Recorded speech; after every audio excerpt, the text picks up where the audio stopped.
Urari kitazire numva nzakurinda ubuze wowe wakubita abandi sikora yakwikubitira umva nishyirahamwe ry'abantu ryose umva njye nawe kwikubitira wowe hariya hose baranze ariko ye uzazenguruka hariya hose ko nta namwe se ndagira ngo numve bari kukuvuga uzabibara ubibona ariko wowe rwumbwira kandi nagikaze akoshanyuba nkubashye nibanye uguteze singukunda nako nanjye nyine rero niyo mpamvu uzabakubita shana amasaha yageze have dutahe ngo duhaguruke nyine dutahe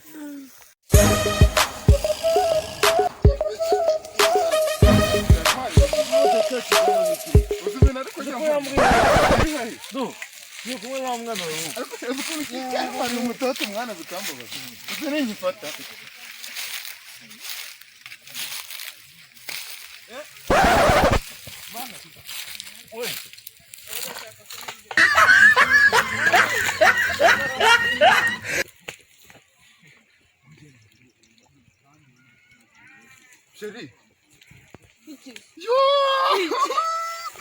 Bari barakuntwaye. Biga wowe yasuwe kuki wemera ko bagutereta hakintu nibyo twemeranyije. Ntago ari ibyo ari. Urari yakwemeyeho rero ngo yakubita umuntu. Ntaje kaza ari. Ko kimbonye se kikiruka. Ko kimbonye kikiruka. Mumwirukanganyeze. Tugenda kirakirwa ryo fusikigawe ahubwo bimeze biteze. Umva rero shaho.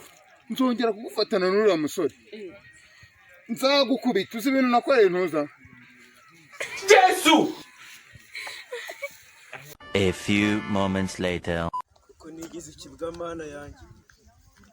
Esure yasiwera.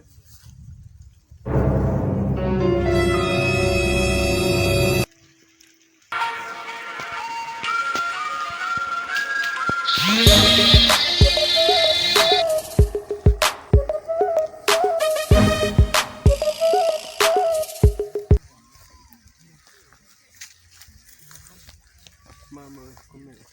Nkomeretse nkomereke. Harya wambwiraga ngo iki? Byari hageze. Oya nsobanurira. Ngo mfite imbaraga ngo nibwo urabona ko azanye bakiruka. Yewe badatuzwa nakubonye. Ubu ndi kumva nakufata ngo Jesus!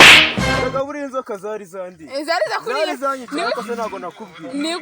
Nago nakubwiye. Mana yanjye ndi kumva nakufata nk'uburyo. Naho uzabareke bagaruke. Oya uzabareke bagaruke. Uzagera no kugira icyo mvugisha. Uzabareke bagaruke. Ndaho ukuntu wari wanyiriyeho.